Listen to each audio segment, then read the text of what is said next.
Então, já vou convidar nossas convidadas. Quero chamar a doutora Ana Paula Queiroz, por favor. Cadê a doutora Ana Paula? Está aqui. Doutora Ana Paula é farmacêutica aqui da Secretaria de Estado do Rio de Janeiro. Vou chamar também a doutora Sônia Freire, por favor. Doutora Sônia vem direto de São Paulo, coordenadora do Grupo Condutor de Doenças Crônicas da Secretaria do Estado de São Paulo, coordenadora da Rede Hebe Camargo. Sônia, muito obrigada.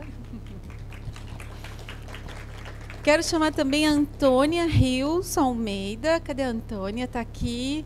A Antônia está vindo representando o Grupo Favela Compassiva. Muito obrigada, Antônia. Antônia é enfermeira, oncologista no INCA, doutora e mestre em enfermagem na temática de cuidados paliativos, enfermeira voluntária, então, lá no Favela Compassiva.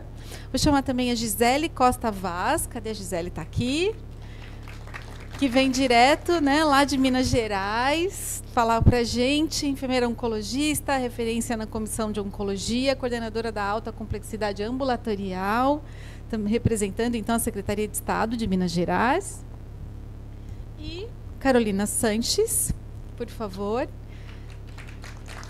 vindo direto do Espírito Santo, né, subsecretária de Saúde do Estado do Espírito Santo. Muito obrigada. Ana, vou começar com você. Vamos? Deixa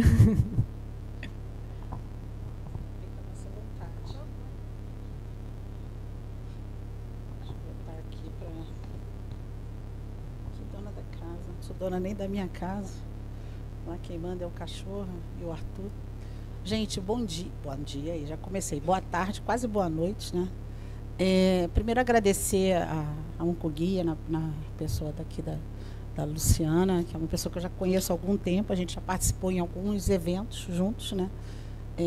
Eu gosto muito desse trabalho onde a gente envolve o paciente, onde a gente dá informação para o paciente sobre os direitos que ele tem, né? Então, só para me identificar, né?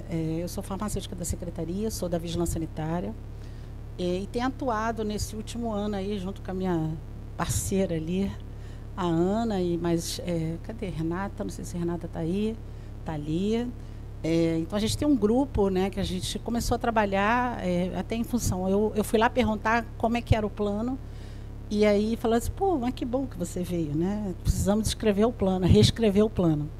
E aí fiquei, a gente já estou lá há um ano, né, praticamente, fui acolhida pela SAECA, pelos amigos ali da SAECA, e a gente tem trabalhado. Então, acho que pode passar aqui.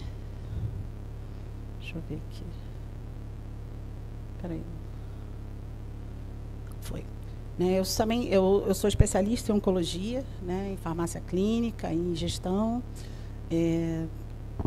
Fiz meu mestrado em ciências e meu doutorado comecei a trabalhar com a política de oncologia, por isso que eu fui parar na SAECA buscando informações. Eu falo com a Kitty que meu sonho, quando eu me aposentar, é eu me internar naquela central dela lá de informações, que a gente ia fazer muita pesquisa lá, né, Kitty? Eu falo para ela que dá para fazer muitos mestrados e doutorados e pós-doc naquela central ali de informação que é maravilhosa.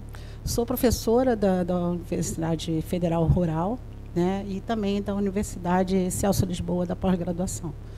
E trabalhei durante uns 25 anos, mais ou menos, no Hemorrio, né, onde eu me aproximei desse conteúdo da oncologia, principalmente da oncohemato, e a parte também de cuidados paliativos, né, que é uma parte que me apetece muito, e que está tudo meio ligado, né. Então, a Ana mostrou para vocês, eu acho que é importante trazer, assim, a gente fez quase que uma dobradinha, né, a gente sempre fez uma dobradinha. Então, a Ana trouxe os dados do Estado, né, e baseado nesses dados foi que a gente começou a ter esse diagnóstico, né, que eu acho que é importante, a gente conhecer com o que a gente está lidando, né? Se eu não sei o que eu estou fazendo aqui, né, se eu não sei para onde eu vou, qualquer caminho serve, né? Então, é mais ou menos por aí. Então, a gente tem aí aquela estimativa do INCA, que já é conhecida, né? Em torno de 704 mil casos novos por ano. O Rio de Janeiro, a gente tem uma estimativa aí de 77 mil casos. A Ana mostrou esses dados. No estado do Rio de Janeiro, vocês puderam ver que a gente tem uma realidade que ela é vivenciada para os pacientes que difere muito do que é estabelecido nas normas legais, quando a gente fala aí dos 60 dias, né? tanto de tratamento quanto de diagnóstico para 30 dias, e que ela traz desafios que são ampliados por essas desigualdades regionais e estruturais que a Ana também mostrou na parte da manhã, né? E aí eu coloquei a palavra propósito, porque é o que eu me encaixo hoje na oncologia, né? Então, além de eu trabalhar como servidora, né, desse tempo todo, eu tenho 35 anos de secretaria, mas eu também sou uma paciente que tive a oportunidade, eu falo que é uma oportunidade de ter vivenciado a jornada do paciente com câncer de pâncreas. Então, em 2020, em plena pandemia, eu me descobri uma paciente com câncer. E isso muda tudo na sua vida, né? Então, eu falo que eu tive a grande oportunidade de ter vivenciado isso e estar aqui, né? Então, isso muda e traz um propósito para mim, que é mudar essa trajetória de mortalidade do câncer para as pessoas, assim como eu. Tive acesso oportuno a um diagnóstico, a um tratamento, e estou aqui. E se eu não tivesse tido esse acesso, eu não estaria aqui. Então, isso é o meu propósito de vida. E aí a gente traz a jornada do paciente, né? Não vou ficar aqui entrando, mas todo mundo aqui já falou pela manhã, mas evidenciar, né? Então eu quero trazer para vocês aqui que evidenciar os nós críticos ao longo dessa linha de cuidado de oncologia no estado de Rio de Janeiro, que a gente conseguiu, com base nos dados que foram mostrados, o que a gente achou. E isso é importante porque a gente reconhecer as barreiras para que a gente possa planejar soluções efetivas. Foi o que foi falado a manhã inteira aqui, tanto pelo Nelson quanto pela Ana, porque quando você sabe com o bicho que você está lidando, né, você consegue ser mais efetivo e não fazer uma coisa mais para inglês ver, né? O próprio Rodrigo colocou de manhã também a questão trabalhar com evidências, com dados de mundo real, né? Então, a minha ideia era, o próprio meu doutorado, é trabalhar com as famosas PAIs, né, que são as políticas informadas por evidências. Então, meu projeto de doutorado é trabalhar isso e trouxe isso para a oncologia. Então, aqui a gente tem a política nacional, que já foi falada aqui, mas lembrando que ela é uma integração entre pontos de atenção, que vão desde a atenção primária até os cuidados de fim de vida, né? E eu falo passando, inclusive, dos cuidados paliativos. Então, a gente precisa integrar esses pontos de atenção e a gente tem uma importância fundamental, e eu trago aqui a questão da APS, né? A questão da atenção primária em saúde, ela é aquele início que vai nortear tudo para frente. E que depois esse paciente ele tem que voltar para lá, para a APS. Ele não tem que continuar. Alguém falou aqui que, às vezes, o paciente continua lá no NACOM, fazendo outras coisas que nem precisava, né? Então, a gente quer que realmente a APS ela tome, cada um tem o seu papel, e a APS é muito importante nesse processo.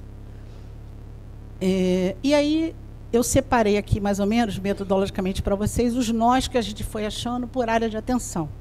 Então, em relação à APS, a gente trouxe a questão da baixa cobertura do rastreamento, né? A gente tem ainda problemas. Por mais que a gente tenha lá, como a Kitty colocou, a oferta da mamografia, e aí a gente tem aparecendo a fila na hora do caminhão que chega lá. Então, a gente tem uma dificuldade com o Papa Nicolau, com o PSA. Então, tudo isso relacionado à atenção primária. A gente tem ainda uma baixa cobertura vacinal para HPV, e essa pouca ação também na promoção de saúde. Então, a gente tem as políticas, como o Nelson colocou, a questão do tabagismo hoje, né, e da influência da política em relação ao número de casos diagnosticados. Então, a gente tem uma dificuldade muito grande, não só na questão do tabagismo, mas na questão dos alimentos embutidos. Eu mesmo, quem não come aqui um cachorro quente, né, à base de salsicha. Então, isso tudo a gente precisa trabalhar, investir, não só monitorar enquanto Estado, mas investir também nesse processo que a gente entende que tem que ser em conjunto, por exemplo, com os municípios, né? Então, isso precisa ser pactuado em relação a isso. Não basta vir um dinheiro para investir, às vezes, do Ministério, que vai direto para o município, mas como é que está sendo feito isso? Será que esse cuidado está sendo feito onde precisa ser feito? Então, eu acho que o plano ele traz essas informações. A fragilidade na identificação desses sinais, de alerta e encaminhamento precoce. Então, é o treinamento da ponta para a identificação dos primeiros sinais para encaminhamento, se necessário, para os exames. e o déficit da coordenação de cuidados, né? A gente tem essa dificuldade dessa coordenação desses cuidados de forma integral. Como consequência, eu vou ter o quê? O diagnóstico tardio, que já foi mostrado, e aqui aquela planilha que a Ana colocou, a gente bem acima dos 60 dias, e o que é mais grave, que eu acho que pior do que estar em 60 dias, é ter informação sem informação, que eu acho que é pior do que você estar acima de 60, que é o povo que você não sabe nem quanto tempo está. E aí, o que a gente pensou de estratégia dentro do plano? A capacitação dos profissionais, principalmente da ponta da PS, a integração com as TICs, né, com a questão das tecnologias de informação. A gente precisa ter esse tipo de dado dos sistemas, eles precisam se falar. A navegação do paciente, que ela tem que começar na atenção primária, ele vai lá, passa, mas ele volta, isso tem que ser acompanhado pela atenção primária. E o aumento da cobertura vacinal e a promoção de saúde. Então, são estratégias que estão lá no plano e que a gente precisa fortalecer. Em relação à atenção secundária, ou seja, o diagnóstico, né, foi falado aqui do próprio PMAE, das OCIs. Então, a gente tem como nó crítico as filas para exames confirmatórios, né, a gente discutiu aqui da importância para alguns cânceres, né, principalmente na questão da regulação, e a demora do acesso ao diagnóstico. Né, esses são nós evidenciados pelo plano.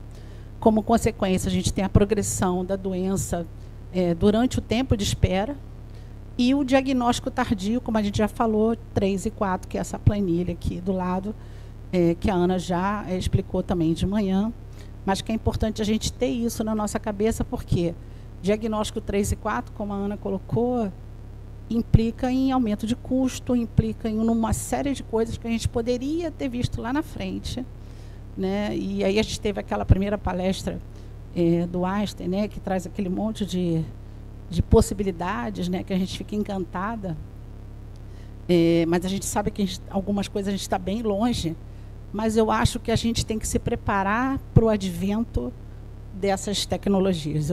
E a minha vida inteira eu trabalhei muito tempo com a parte de incorporação de tecnologia, com a TS, e eu trabalhei numa instituição que é o Hemorrio, que muitas vezes a gente tinha acesso a tecnologias, mas a gente sempre participou de eventos, de congressos, inclusive internacionais, e que a gente já começava a saber, que eu vou ver o que está no pipeline e por quê. Daqui a pouco isso está chegando aqui, nem que seja judicializado. Então, a gente sempre se preparou no Hemorrio o que vinha por aí. A Hemato é hoje, tranquilamente, talvez a maior carga em termos financeiros de uso de medicamento.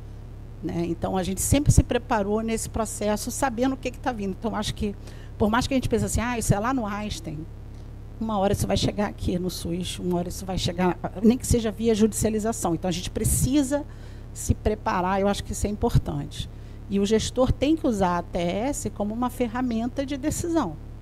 Né? Então, a gente tem metodologias que a gente pode estar aplicando para trabalhar com isso. Então, como estratégia, a gente tem as implantações das OCIs, mas, como foi colocado pelo Rodrigo, e é uma oportunidade para a questão de diagnóstico, mas eu reforço a fala da Kit, eu acho que não pode parar no diagnóstico, até pelo próprio nome, né? Cuidados integrados em saúde, então tem que ir até o final, né? Porque senão a gente chama um gargalo antes, né? O gargalo que estava antes do diagnóstico passa por depois do diagnóstico, né? Que é o tratamento. Os protocolos de fluxo rápido, né? A Kit citou alguns aqui. Eu acho que esses protocolos eles precisam ser do Estado e de ciência de todo mundo para a ciência e obediência, né? Alguma coisa assim. Porque a gente precisa ter isso muito transparente, difundido, que as pessoas precisam ser treinadas para a existência desses fluxos. E a pactuação regional de exames, por exemplo. Né? Então, isso são coisas que estão lá no nosso plano. Em relação à complexidade, ou seja, o tratamento, né? Que é o baita nó, a gente tem aí a insuficiência de serviços habilitados, UNACONs e CACONs, como foi colocado pela Ana. Vocês viram lá a nossa necessidade só de 13 UNACONs, então, assim, isso é difícil, a gente precisa rever isso aí. O acesso desigual entre regiões de saúde, por exemplo, a quimioterapia, rádio e cirurgia. A baixa produção de alguns UNACONs em relação à produção mínima esperada, segundo a 688, que a Ana colocou muito bem. Algumas unidades a gente a gente vem monitorando, e a gente apresentou isso ano passado, inclusive para o Ministério Público, de como é que estava a situação do Estado do Rio de Janeiro. Então, às vezes, a gente acha que a gente está bem na fita e a gente vê que a gente não cumpre nem o requisito mínimo, o parâmetro mínimo para habilitação. A única exceção, basicamente, era a quimioterapia, as demais, cirurgia e rádio, a gente não atende.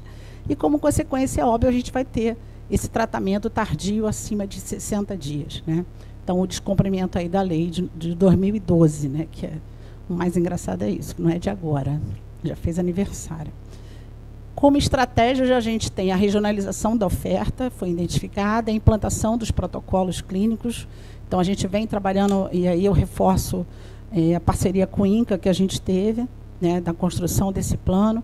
Eles, inclusive, apresentaram essa questão dos protocolos num fórum que a gente fez lá na Secretaria, onde a gente reuniu todos os UNACONs do Estado, e eles apresentaram, e eles estão agora para enviar esse nicho de protocolo, porque a gente quer começar a trabalhar dentro das regiões.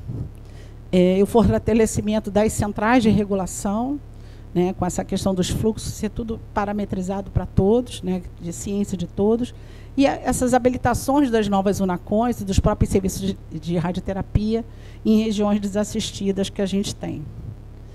E aí aqui é o quadro, a Ana já mostrou, né, que a nossa necessidade, o nosso déficit de UNACON e os processos de habilitação. Então, isso por si só não parece, mas ele já dá uma desafogada em relação a alguns sistemas. E aí eu cito, por exemplo, o município de Vassouras com radioterapia, né, que é uma situação que lá não tem serviço. Então, hoje, os pacientes são deslocados.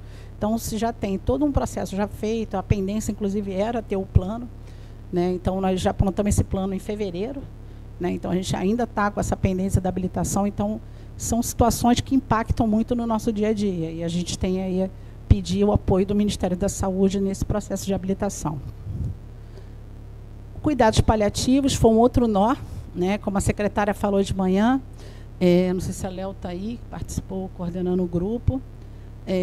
Eu participo enquanto Câmara Técnica também desse grupo de cuidados paliativos. Então, esse ano, a gente identificou como nó crítico a suboferta desses serviços, dessas equipes capacitadas para cuidado paliativo. A gente vê aí um esforço do Ministério, na figura até do Alexandre, né, que assumiu essa questão lá. E os cursos que estão sendo oferecidos, não só para pessoal de nível superior, mas também agora para técnicos de enfermagem, né, e eu acho muito, muito legal isso, porque você tem realmente a possibilidade de ver quem está indo lá na ponta. O fornecimento de medicamentos para cuidados paliativos, que é uma questão bastante prejudicada em relação a isso. É uma coisa que me incomoda, particularmente por ser farmacêutica, porque é uma coisa tão simples, né? São medicamentos que são muito baratos e eu não consigo entender até hoje por que isso não entrou numa lista de medicamentos essenciais. E a reabilitação, que é um outro nó crítico em relação a essa questão. Como consequência, a gente tem internações desnecessárias, sofrimento e dor, porque eu não consigo imaginar que uma pessoa tenha dor com a disponibilidade de arsenal terapêutico que existe hoje. Então, uma pessoa não pode ter dor.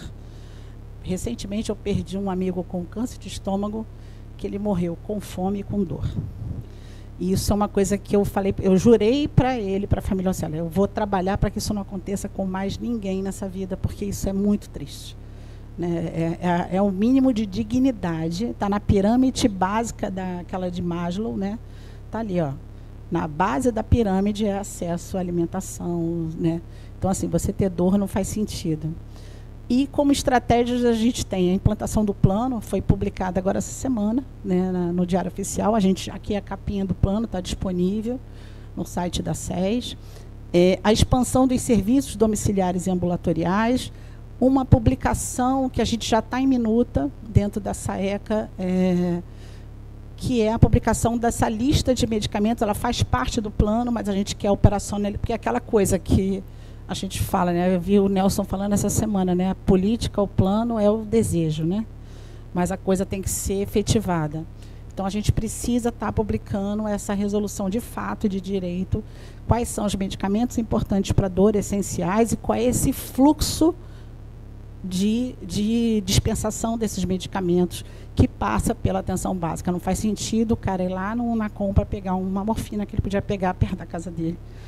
E sabendo que a gente, às vezes, não consegue nem ir a um posto de saúde que dirá no Unacom. Então, ainda mais numa questão dessa de cuidado paliativo. E a capacitação multiprofissional, né, em cuidados paliativos, que está sendo feita pelo Ministério, mas que a gente também precisa fomentar isso dentro do nosso Estado. A gente tem múltiplas desigualdades, né? Então, eu tenho diferença entre regiões, redes de serviços oncológicos de insuficientes e concentrados. E aí a gente tem um exemplo da Baía de Ilha Grande, que não dispõe de qualquer estrutura para tratamento, a Ana mostrou isso de manhã, e região Centro-Sul, por exemplo, que não dispõe de estrutura de tratamento completo, que é, por exemplo, a falta da radioterapia, que a gente está aguardando ali a habilitação. Né? Há bastante tempo que a gente precisa que isso seja devidamente efetivado. A escassez de recursos humanos e infraestrutura, a demora na aprovação de habilitação dessas novas unidades, isso é um fator bastante impactante, e que isso impacta na equidade do acesso. Atualmente a gente tem 27 UNACONs e 2 CACONs. Tá? Como consequência, a gente tem essas barreiras, a Ana colocou a questão das migrações de unidades que são tratadas, eu trouxe aí o caso da radioterapia, então eu tenho lá, como eu não tenho nada no Centro-Sul e na Baía da Ilha Grande, eu acabo sobrecarregando outras unidades, como, por exemplo, o Médio Paraíba e a região metropolitana 1, que já é sobrecarregada. Né? Então, eu sobrecarrego mais ainda, assim como a região metropolitana 2, que a Ana destacou também, que vem sobrecarregando a região metropolitana 1. Né? Então, e por aí vai. Então, ali, por exemplo, está a região serrana, que é um dos locais onde o Estado do Rio vem também trabalhando para estar fomentando um novo UNACOM.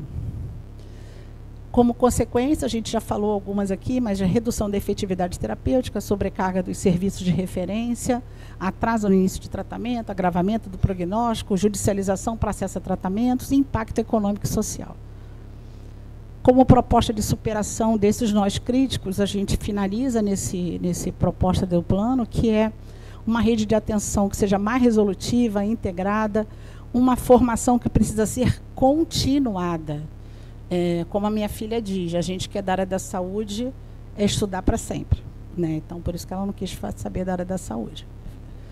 Ela fez relações internacionais, que eu acho que a área dela está meio complicada agora. Falei para ela que eu acho que ela vai ter que mudar essa frase dela, que está ficando difícil, as relações internacionais. Investimento em infraestrutura e tecnologia. A gente conhece hoje o nosso parque, a gente sabe as nossas deficiências, eu acho que isso é importante conhecer. A navegação do paciente é uma oportunidade, a gente tem aí a portaria do Ministério. Protocolos clínicos e fluxos integrados, a habilitação das novas UNACONs e OCIs nas regiões desassistidas. É muito importante frisar isso, porque não adianta ficar botando UNACON onde eu já tenho UNACON, tem que ser para quem realmente precisa.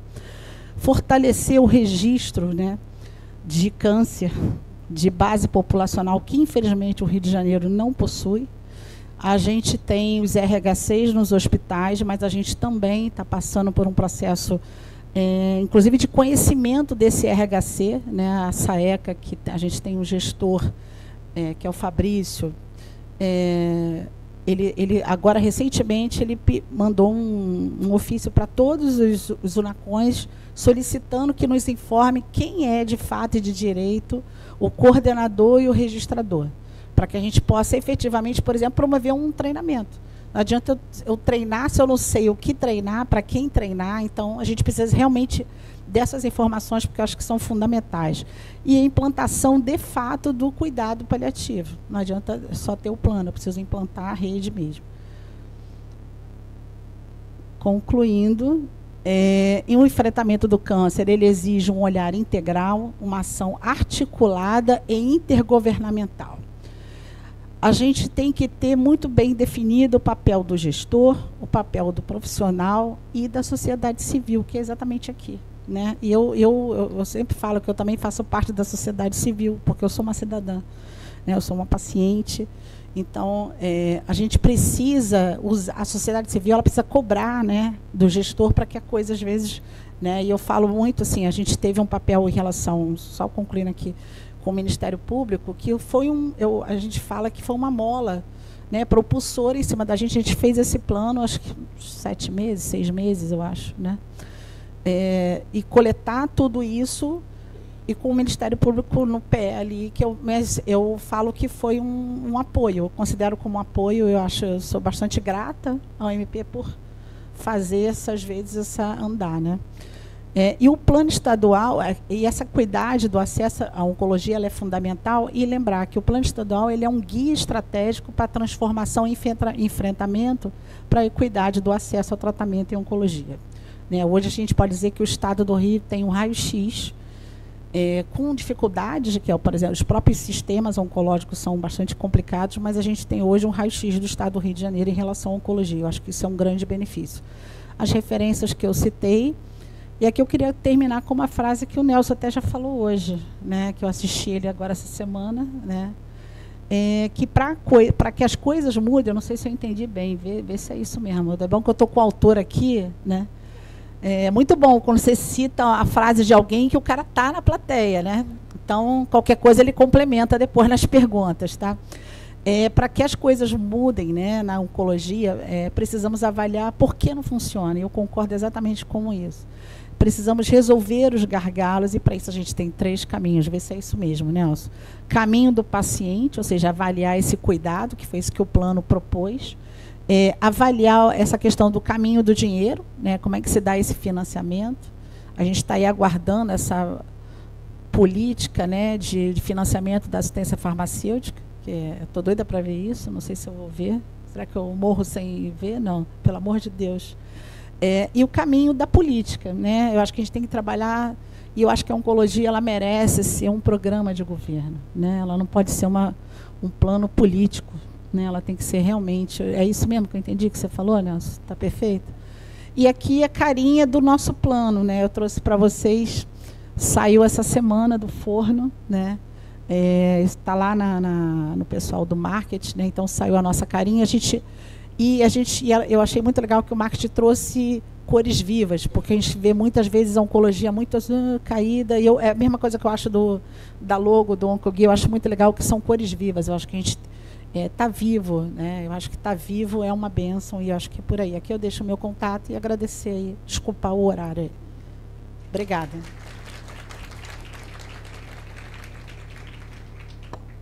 Muito obrigada. Vem cá. Bom, vou passar aqui então. Vamos do Rio para São Paulo, Sônia?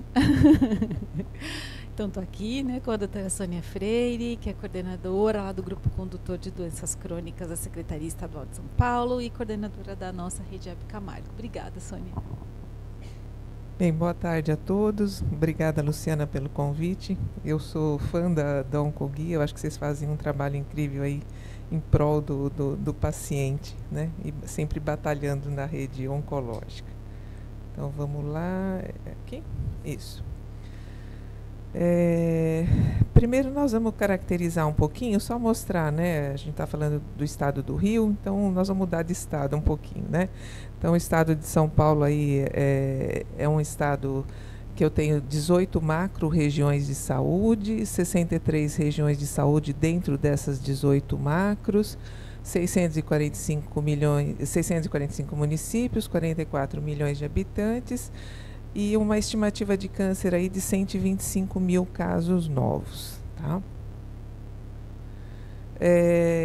A minha rede na alta complexidade, então diferente, por exemplo, do Rio de Janeiro, eu não tenho serviço federal, né? Eu tenho serviços que estão na gestão do município e do estado.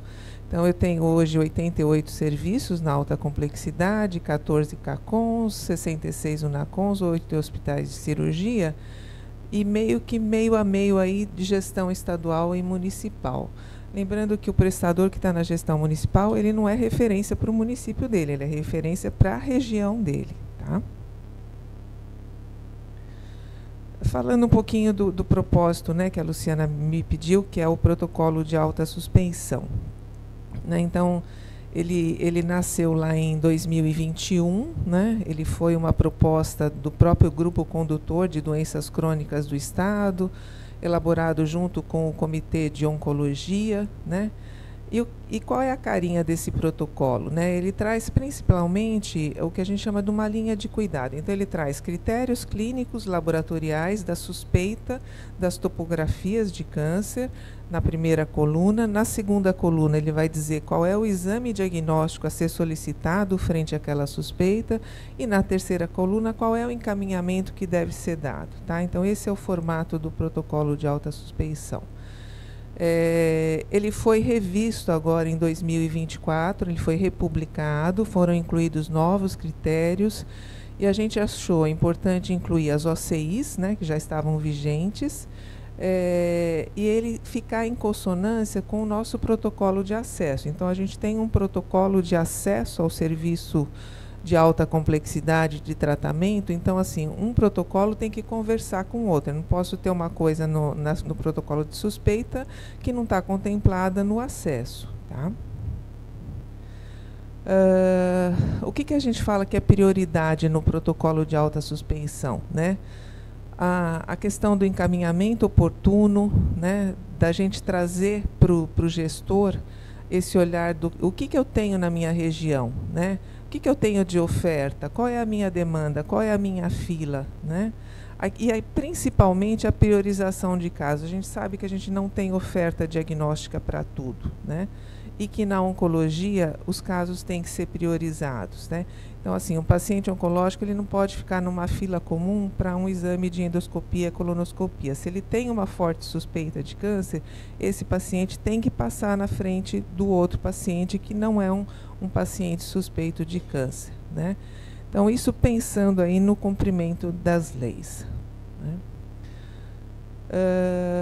Quando a gente fala uso assistencial, esse protocolo é para ele estar na mão de quem? Dos profissionais da atenção básica, né? Então, lá na unidade básica, principalmente do médico, do enfermeiro, que é o profissional, né? É a porta de entrada do sistema. Então, quando o paciente deveria acessar, né, o sistema pela própria atenção básica e não pela urgência hospitalar, né?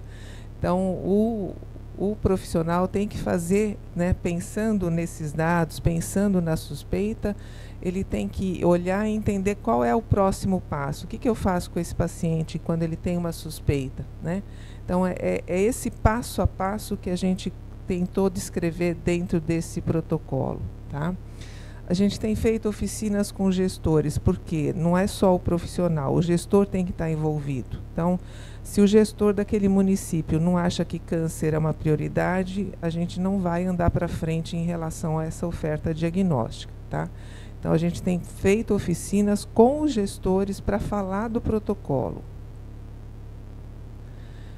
O gestor tem que entender, né, que ele tem uma estimativa de casos, que ele tem uma oferta dentro do seu município, dentro da sua região, e que essa regulação de acesso, né, ela não pode ser em ordem cronológica, ela tem que ser priorizada, tá? Então, isso é fundamental. Então, se eu não tiver o envolvimento do gestor, eu não consigo, né, mobilizar para que esse protocolo funcione, tá? O protocolo de acesso ele é mais antigo, ele já existia lá em 2013 e ele foi também elaborado novamente em 2022, revisto em 2024, em que a gente, além da questão ambulatorial, a gente colocou critérios aí para referência hospitalar, inclusive para urgência oncológica. Então, assim, todos os nossos 88 serviços, eles acessam, né, esse acesso ao CACOM, ao UNACOM, ele é dado por meio deste protocolo de acesso. Então, o protocolo de acesso é a diretriz. Então, se ele vai entrar com biópsia ou sem biópsia, na suspeita, então, isso está descrito no protocolo. Então, os serviços seguem esse formato do protocolo de acesso para que o paciente tenha acesso ao tratamento. Então, aqui só para mostrar... onde que eu aponto? É aqui? Aqui? Ah, achei. Então, por exemplo, no caso do câncer de esôfago, estômago e colo retal, né? Então, isso aqui está lá na coluninha, descrito no protocolo de alta suspeição, né? esse paciente está escrito lá que ele vai precisar de uma endoscopia, e de que forma ele vai acessar. Então, na oncologia, aparelho digestivo com câncer confirmado. Então, para esses tipos de câncer, o paciente entra para alta complexidade, para o tratamento, com a confirmação diagnóstica pelo exame anatomopatológico. Câncer de mama, né? Então, câncer de mama já é diferente. Então, assim, eu posso entrar para o CACOM e o NACOM, se eu fizer um exame de rastreamento e eu tiver um BIRADS 4, 5 e 6, eu vou direto para o serviço de oncomastologia no CACOM e no NACOM. Então, a confirmação diagnóstica frente ao BIRADS 4, 5 e 6, ela é feita no CACOM e no NACOM. Se chega lá na unidade uma mulher com um nódulo suspeito, com aderência, com uma série de alterações em que a gente fala, né, tem um mastologista que trabalha com a gente, ele fala assim, às vezes a mulher abre a blusa e o câncer é visível, você já vê. Você não precisa fazer mamografia, você está vendo o câncer, né? Então, assim, quando você já está vendo o câncer, eu não vou pedir uma mamografia, um ultrassom para retardar o diagnóstico dela. Eu vou pedir direto uma biópsia, né? Então, ela vai entrar, eu vou solicitar essa biópsia e ela, com o resultado da biópsia, ela vai entrar para o serviço para o CACOM ou para o NACOM para tratamento, né? No caso do câncer de ovário, como ele é um quadro muito inespecífico, né? Então, a paciente tem um exame de ultrassom ou de tomografia em que tem uma suspeita de câncer de ovário. Aí, na suspeita, ela já entra no serviço de alta complexidade para finalizar o diagnóstico no CACOM ou no NACOM. Lembrando que no próprio protocolo de acesso, a gente tem alguns tipos de câncer que devem ser priorizados. Então, quando ele chega lá na regulação, por exemplo, câncer de ovário é um câncer que tem que ser priorizado, porque senão você perde o time do tratamento, né? Então, suspeita de câncer de ovário, ele vai passar na frente de outras suspeitas de câncer, tá? Câncer de colo uterino também, a depender do grau de lesão aí, né, do NIC, ele vai ficar, se for um NIC 2, ele vai ficar no nível do ambulatório. Se for um NIC 3, ele já entra direto para o serviço, para o CACOM ou para o NACOM. Câncer de pele, né? Câncer de pele, alta prevalência, né? Então, assim, quando eu tenho um câncer, uma característica aqui de câncer de pele, de tipo de lesão, ele vai passar, né? Eu tenho uma agenda específica nos meus ambulatórios de especialidades, né? Que é uma agência que a gente chama de dermatoplástica, para suspeita de câncer de pele. É feita a retirada dessa lesão no próprio ambulatório, com margens livres, e é analisado. Se era, né, um vaso celular, né, um SEC-CBC, e as margens estão livres, ele não precisa ir para o CACOM ou NACOM, o tratamento já está dado, né? Agora, se ele tem, por exemplo, múltiplas lesões, se é uma lesão muito ampla, dependendo da localização, se é na face, se eu preciso de enxerto, aí ele é encaminhado para o CACOM ou NACOM. Diferente de melanoma, se eu tenho uma lesão, eu fiz uma biópsia e veio melanoma, direto para o CACOM e o NACOM, tá? Então, isso já está bem determinado nesses protocolos. O último, só para mostrar também, o câncer de próstata. Se eu tenho um paciente, né, isso está um pouco diferente do que está, por exemplo, na OCI, né? Então, um paciente lá com alteração de jato urinário, toque com sugestão de aumento de próstata, o próprio profissional da unidade básica já vai pedir, né, o ultrassom, a depender do caso, até a biópsia, e se houver alguma dúvida, ele vai passar no urologista. Se tiver um PSA acima de 100, ele já vai direto para o CACOM ou para o NACOM, tá?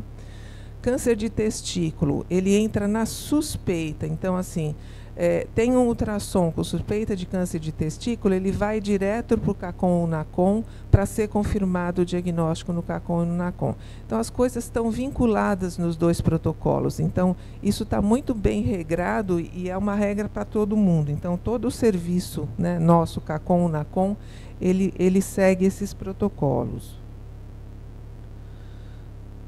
tirando o protocolo, né? Eu falei para a Lu que eu ia trazer algumas outras coisas que a gente estava fazendo lá, né? Então, todo mundo, né, já ouviu falar da metodologia Lean, que foi usada, inclusive, na pandemia, aí, né, por conta das questões de UTI, na época do Covid, né? A gente contratou uma empresa que já vem desenvolvendo essa questão dessa metodologia Lean em vários estados, né, que é a CETEC, para trabalhar com ela na oncologia, principalmente nessa questão de eliminar a barreira, desperdício, melhorar o atendimento, diminuir o tempo de atendimento, estruturar processo de trabalho. Então, eles começaram agora em abril, eles têm um prazo de 6 meses para nos dar, né, um diagnóstico, né, e soluções para os prestadores. A gente começou como um piloto dentro do município de São Paulo, né, que é o maior município do estado. Então, para já impactar. Quer dizer, se eles mostrarem um resultado positivo, a gente pode, né, fazer isso em relação ao restante do estado. Tá? E aí é interessante porque eles já fizeram as visitas em todos os serviços do município de São Paulo, né? E aí você vê assim, você fala assim, poxa, mas não é possível que isso seja um problema, né? Então, assim, essa questão de ninguém é dono, né? Não tem dono do paciente, o paciente faltou, ele volta para o fim da fila, a oferta não considera o tipo de câncer da região. Então, assim, vários problemas que a gente conhece, mas que eles estão identificando e listando, e eles vão fazer isso de uma forma organizada para tentar... Não, isso está acontecendo no município de São Paulo como um piloto. Então, esse é o primeiro. Se der certo, a gente vai levar isso para os outros municípios. Tá? Então, assim, às vezes a gente fala assim, o negócio é dinheiro, dinheiro. Às vezes não é dinheiro, às vezes é organização de fluxo, é processo de trabalho, é a regulação, é falta de capacitação.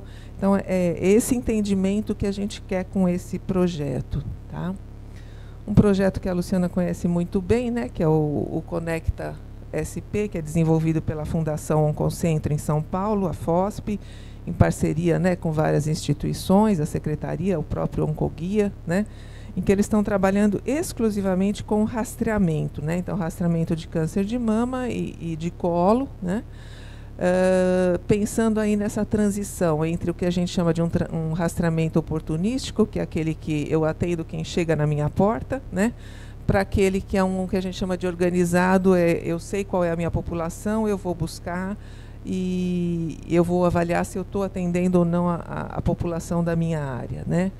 Então, eles propõem dentro desse projeto um sistema informatizado para monitorar, né? Isso é uma questão muito complicada. A gente não tem hoje o que né? A gente tem o painel de oncologia, né? Do INCA.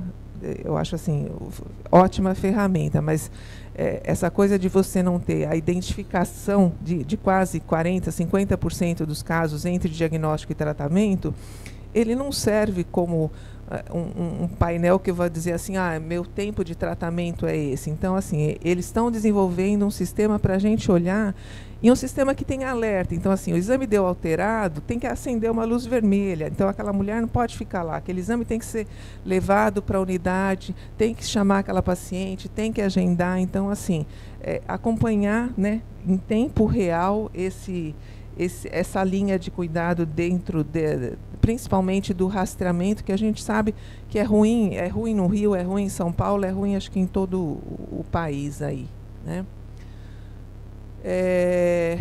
Uma das coisas que eles fizeram dentro do Conecta foi a pesquisa, né, com as usuárias das unidades, né? Então, as usuárias foram questionadas aí dentro da faixa etária para rastreamento, né?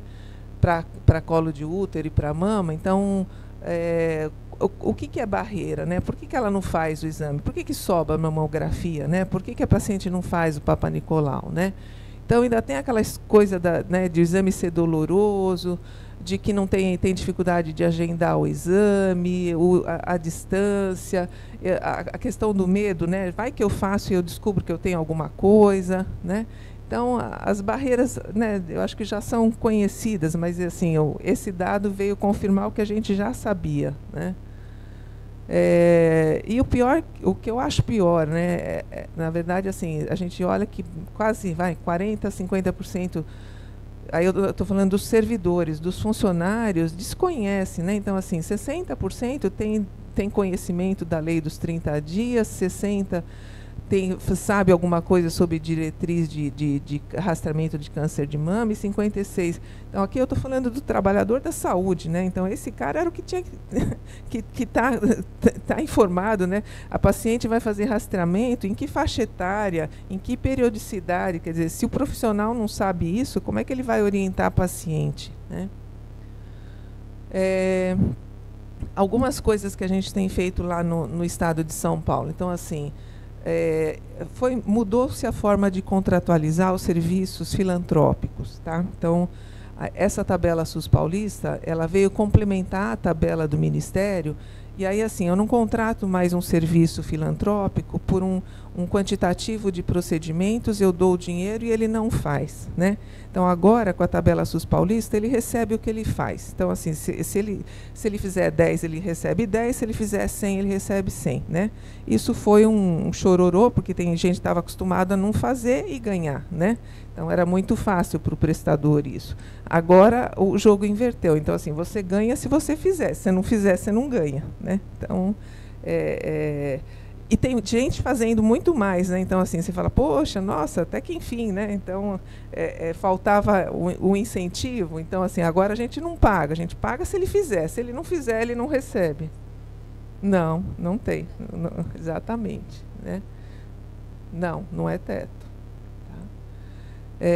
O incentivo municipal, né, isso eu estava conversando, né, com ela que é do Rio, falei, isso ainda é de chorar, porque assim, o incentivo para o município, para que ele cumpra indicadores, né, que já está pelo Ministério, que é cobertura vacinal, pré-natal, citopatológico, nem 10% dos municípios estão conseguindo cumprir os indicadores para poder receber um incremento do IGM. Então, continua um gargalo muito grande aí, né? A gente tem trabalhado muito a questão do que a gente chama de regionalização, né? A gente já está no 3º ciclo de oficinas no estado, em que dentro daquela macro-região, senta todo mundo, são 2 dias para discutir, pegar quais são os principais problemas, sentar todos na mesa e tentar, né, identificar soluções aí, tá? Na oncologia, então, por exemplo, repactuação entre gestores, financiamento do próprio Estado a partir de identificação de problemas, repactuação em âmbito macro-regional, integração com a atenção primária, buscar estratégia para o diagnóstico em tempo oportuno. Então, são coisas que a gente vem discutindo bastante aí junto com a regionalização, pensando já no que a gente chama de PRI. Tá? Dentro dos desafios, né, termino aqui, a gente sabe que as OCIs e a navegação vieram com esse foco, né, de integrar a atenção primária e a atenção especializada, né? Essa pactuação de estratégias regionais dentro da regionalização. A gente está com um curso muito bom lá, que o Einstein está fazendo, de capacitação dos profissionais da atenção primária no manejo do câncer. Tá? A gente já está na 2ª edição do curso. Esse curso é para médico e enfermeiro da atenção primária. Tá? E vale muito a pena. A gente fica besta de ver como eles, né, não têm esse conhecimento e se interessam por ter. Né? Então, não é que ele está lá e ele não quer o conhecimento. Se você oferece, ele quer o conhecimento. Né? Divulgar esse protocolo para os gestores, que é o que eu falei, se o gestor não estiver envolvido, o protocolo não vai para frente. Né? E esse sistema informatizado que a FOSP está desenvolvendo nesse projeto, que é essa questão do tempo, que para mim, até hoje, a gente não tem uma medida necessária, alguma coisa que nos dê o tempo real, e é isso que a gente espera conseguir aí através desse sistema. É isso, gente. Obrigada.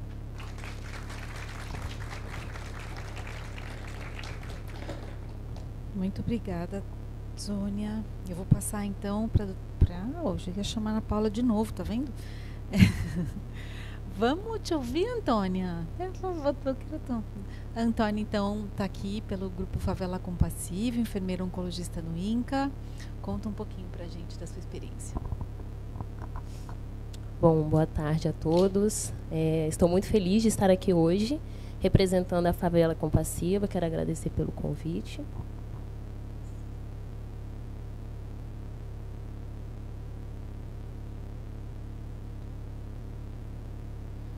Quero começar que eu declaro para todos os fins de direito que eu não possuo nenhum conflito de interesse em relação à minha apresentação.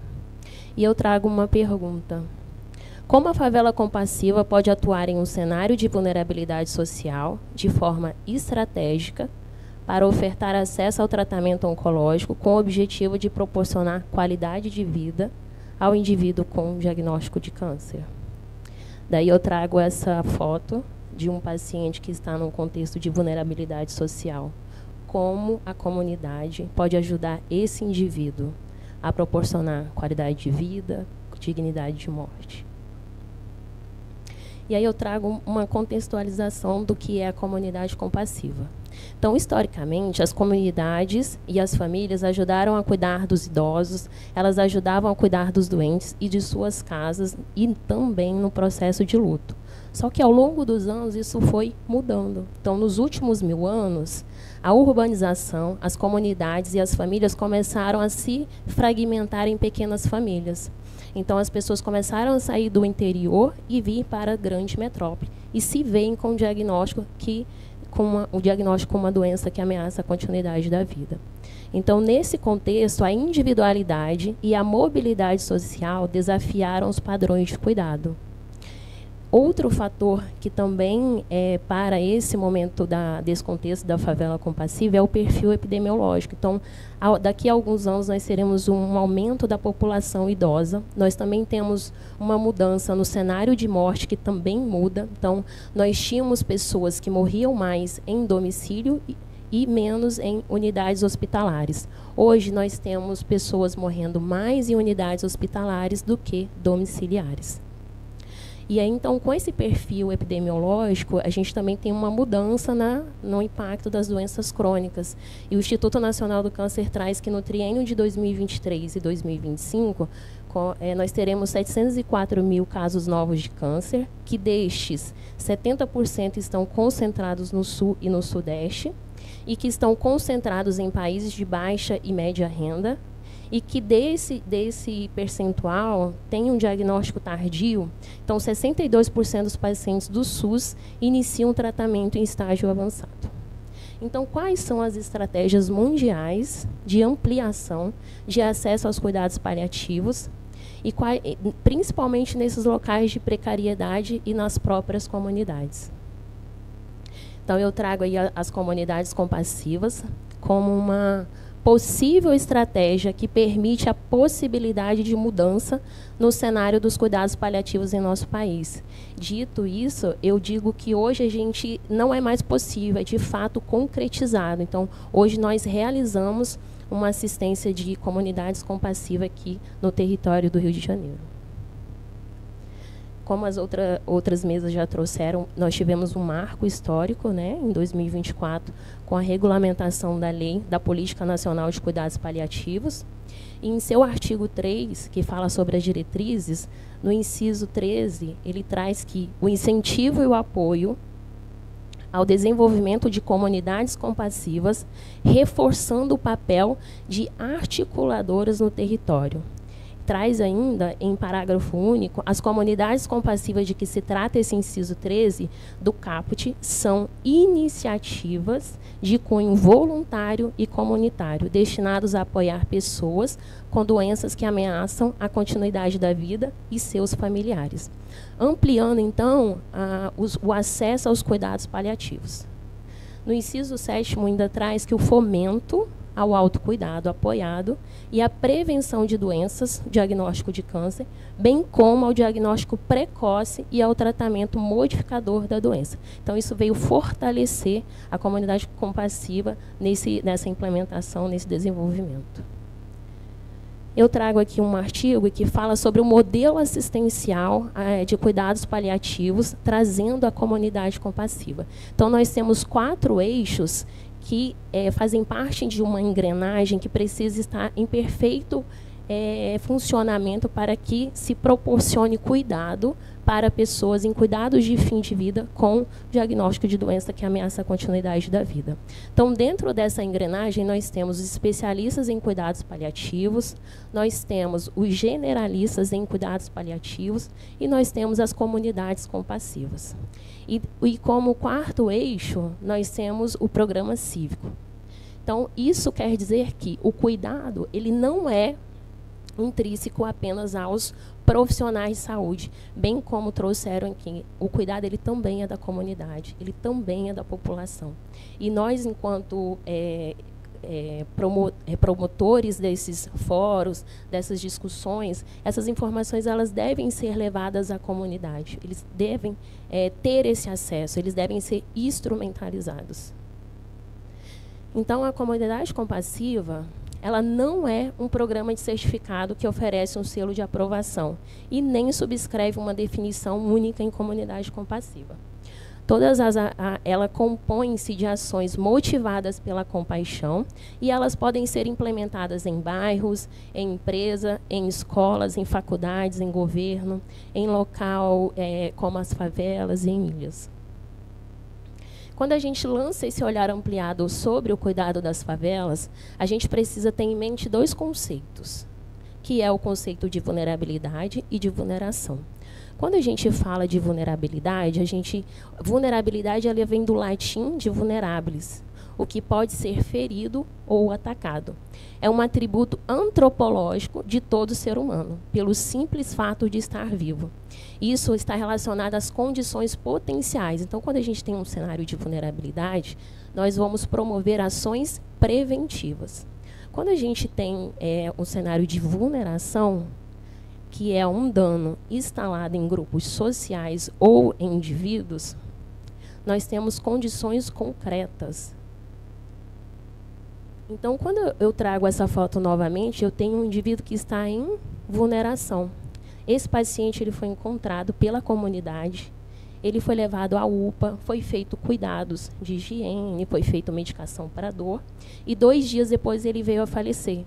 Mas, a partir da comunidade, esse paciente ele teve acesso 2 dias de cuidado e ele teve uma morte digna e muito mais confortável se ele continuasse aqui.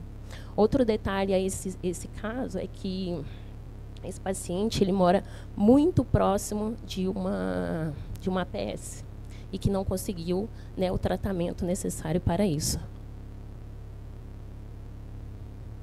Então, quais são os desafios de acesso para levar essa assistência para esses pacientes em contexto de vulnerabilidade? Nós temos o movimento, então o movimento é que dita as regras dentro desse espaço de vulnerabilidade social. Nós temos o desafio da própria estrutura, de como chegar a esses pacientes, de como prestar assistência, de como levar esse cuidado. Aqui é o professor Alexandre tirando uma paciente que era de um cômodo, que é muito insalubre, que é inadmissível um ser humano viver num lugar desses.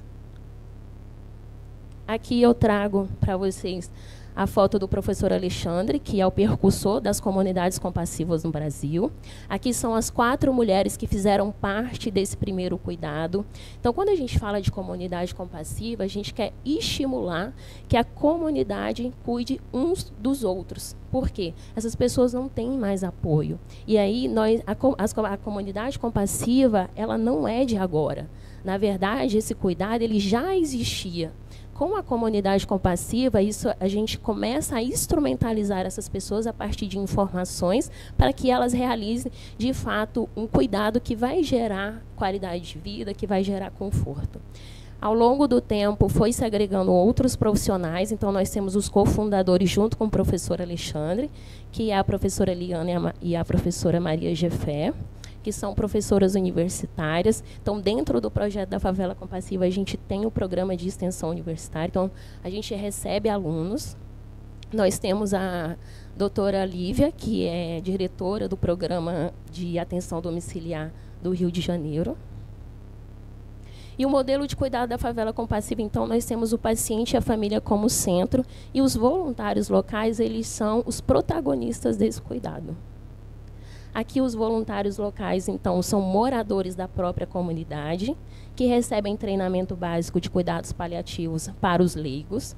É ofertado pelos profissionais que também fazem o trabalho voluntário dentro do projeto. Os voluntários profissionais é uma equipe multiprofissional de saúde de áreas afins, que são médicos, enfermeiros, assistentes sociais, capelão, advogados e outras áreas afins. Nós temos o grupo dos voluntários apoiadores. Então, a comunidade compassiva, ela não recebe recurso. Na verdade, a gente tem apoiadores que realizam o apadrinhamento de cada paciente. Então, se a gente tem necessidade de comprar suplementos, medicamentos, a gente tem um apoiador que vai custear esse custo para essa família, para esse paciente. Nós temos o Instituto Anami e o Andréas, que são apoiadores fidedignos, né? O Andréas, ele faz um evento anual e doa parte desse cachê para a comunidade compassiva. Aqui são as etapas de implementação da comunidade compassiva. Como eu falei, a gente tem um cunho de universidade, de projetos de extensão de universidades. Então, a gente tem uma gama de produção científica, até para que a gente sirva de modelo para a implementação dessas comunidades compassivas em outros lugares.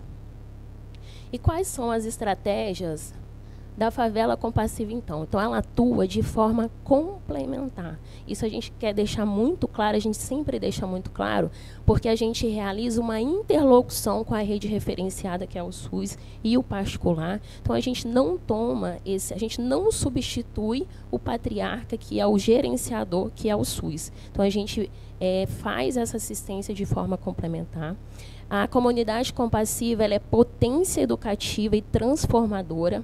Então, ela é multiplicadora de compaixão. Então, a compaixão, ela é a força motriz de todo o trabalho que é realizado dentro das comunidades compassivas. Ela tem como estratégia o apoio emocional e social às famílias cuidadoras. Tem a valorização dos saberes locais e saberes horizontais.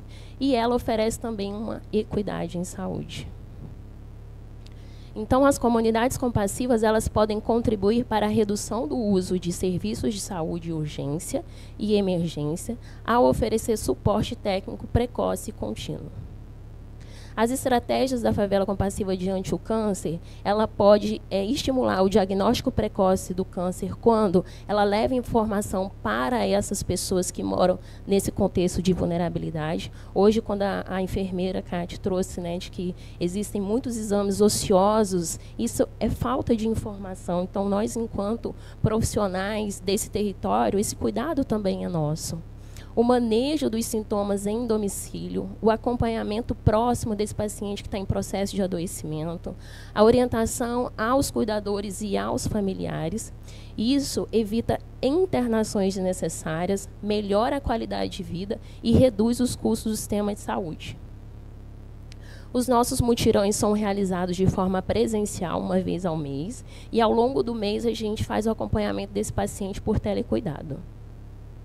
O perfil dos nossos pacientes para o projeto são pacientes em cuidados de fim de vida, com diversas doenças crônicas. Nós temos um número grande de pacientes com diagnóstico de câncer. Então, são pacientes que estão no seu último ano de vida. A gente entra como cuidado complementar para oferecer uma dignidade de morte, qualidade de vida a esses pacientes. Então, nós temos já algumas comunidades compassivas pelo Brasil. Nós já temos algumas que já funcionam de forma avançada. Nós temos algumas que estão funcionando de forma intermediária.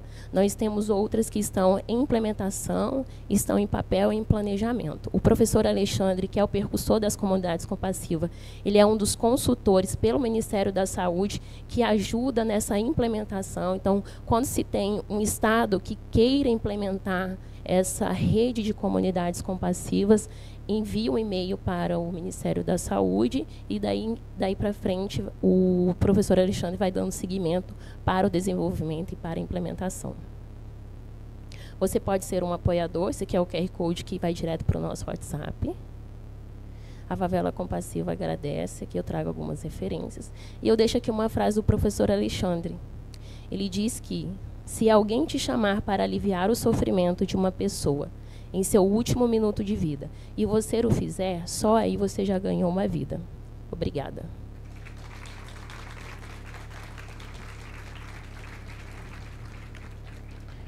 Muito obrigada, Antônia. Bom, vou passar a palavra então para a Gisele, por favor. Gisele vem então lá de Minas Gerais.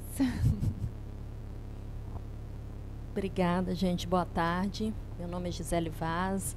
Eu sou enfermeira oncologista aqui pelo INCA, né? E é muito bom ver essa troca de experiência. O pessoal falava que eu era mineroca, né? E eu acho que eu ainda sou assim. E aí ver aí também a Antônia trazendo a comunidade compassiva, o Alexandre meu conterrâneo, né, enfermeiro aí, muitos enfermeiros participando, muito orgulho disso. E agradecer a Luciana, a equipe, toda a equipe da Oncoguia. Eu atualmente estou, né, como referência técnica na Comissão Estadual de Oncologia, que fica na coordenação de alta complexidade da Secretaria Estadual.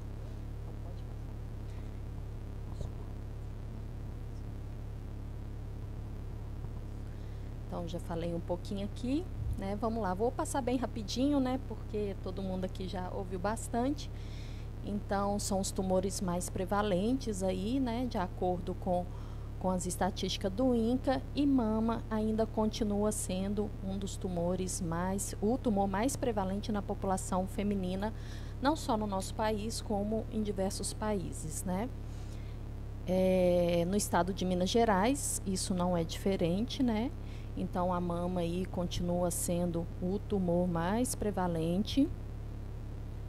Aqui está a taxa bruta estimada para o câncer de mama de acordo com as nossas macro-regiões, né? Nós temos 16 macro-regiões que nosso estado está dividido. Então, nosso estado é um estado bem grande, com uma diferença não só cultural, mas socioeconômica também muito diversificada.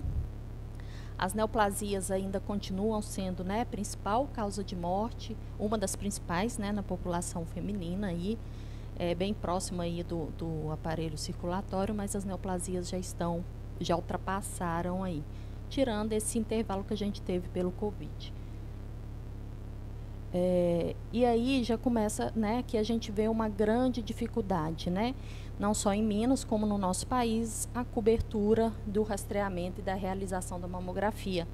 Então, em 2023, a gente teve uma taxa de cobertura na faixa de 26%, ano passado de 24% foi 20% apenas. E aí a gente começa já a entender um pouco, né, dessa alta mortalidade aí ainda e da incidência do câncer de mama em estadiamentos avançados. A gente pegou também os dados aí, ó, de 2023, 2019 a 2022 do nosso RHC, né? Então, a gente pode verificar que os pacientes com câncer de mama que deram entrada nos nossos CACONs e UNACONs, a maior parte desses pacientes estavam aqui, né, em estadiamento 3 e 4, né? Estadiamento 2 amarelinho e 1 on incito aqui no verdinho. E isso, como já foi dito também, reduz muito, né, as nossas expectativas de cura e aumenta os nossos custos. Outra coisa também que foi visto através do RHC, né, e pode ser visto pelo painel da oncologia, é o tempo entre o diagnóstico e o primeiro tratamento. Então, aí também nós ainda temos, né, uma grande proporção, mais de 50%, beirando 50%, dos pacientes iniciando o primeiro tratamento com mais de 60 dias. E aí aqui eu trouxe, né, algumas legislações, tanto nível federal, né, que nos ajudam aí na política aí. Eu nem trouxe a nova aqui porque foi depois da nossa deliberação e eu vim falar um pouco hoje disso aqui. E a gente tem aí no estado, já vem trabalhando há alguns anos, né, então a gente tem algumas deliberações que aprovou, por exemplo, os comitês gestores. A gente tem uma deliberação, essa deliberação de 2018 está ali, né? Que começou a colocar o protocolo de alta suspeição no estado, né, porque a gente estava percebendo que os pacientes estavam com essa dificuldade de fazer o diagnóstico e serem admitidos nos CACONs e UNACONs. Então, a gente implantou o protocolo de alta suspeição, onde, dependendo dos casos, apenas o exame de alta suspeição já é suficiente para o paciente ter entrada, né? Não precisa ter o diagnóstico confirmatório através da biópsia. Teve também a implantação das comissões municipais de oncologia. Então, em todos os municípios, sede de CACONs ou UNACONs, tem uma comissão municipal de oncologia. Essa comissão tem a função de fazer não apenas a regulação de acesso nos CACONs e UNACONs, mas também acompanhar a produção, acompanhar a qualidade, as dificuldades que esses serviços e esses pacientes têm enfrentado. Lembrando que em Minas Gerais, 100% dos nossos municípios são de gestão plena. Então, todos os nossos CACONs e UNACONs são geridos em parceria com os municípios. Em 2021, teve a instituição dos comitês gestores regionais. O que quer dizer isso? Que nas macro-regiões, né, ou nas regiões ampliadas de saúde, a gente tem comitês gestores. Por quê? Porque você não pode definir tudo daquela região, fluxo, se vai ter mais CACON, se não vai, onde vai ser, só com o gestor do município. Você tem que consultar os municípios que são referência também daquele serviço. Então, esses comitês gestores, eles têm representante de todos os municípios que fazem parte ali, né, para que a decisão seja coletivamente. Então, às vezes, quando está dificuldade em algum UNACON, CACON, você está com falta de especialista, ou está insuficiente o número de CACON, UNACON naquela região. Tem 2 municípios querendo se habilitar, mas não cabe, só cabe mais um. Qual município tem melhores condições para poder absorver? Então, essas decisões são sempre vindas do território. Não somos nós, no nível central, que nós estamos ali no dia a dia, que vamos decidir isso. Então, a gente, né, demanda isso para o território, através dos seus gestores regionais, né, dos comitês, da sua CIB macro, da sua CIB micro, fazem essas discussões, as pontuações e trazem para a gente o que foi decidido no território. Cadê aqui? Botãozinho. A essa deliberação que foi alterando lá o plano, né, da regionalização, porque a gente, vez e outra, tem que ir mudando a regionalização, programação pactuada, né, porque vai mudando o quantitativo, as estimativas. E aí, frente àquelas dificuldades que a gente trouxe, nós publicamos no ano passado, em outubro, 2 deliberações, a 4938 e a 4939. A 4938 é que a gente chama de uma deliberação guarda-chuva, que é a deliberação que implantou o Plano Estadual de Enfrentamento ao Câncer.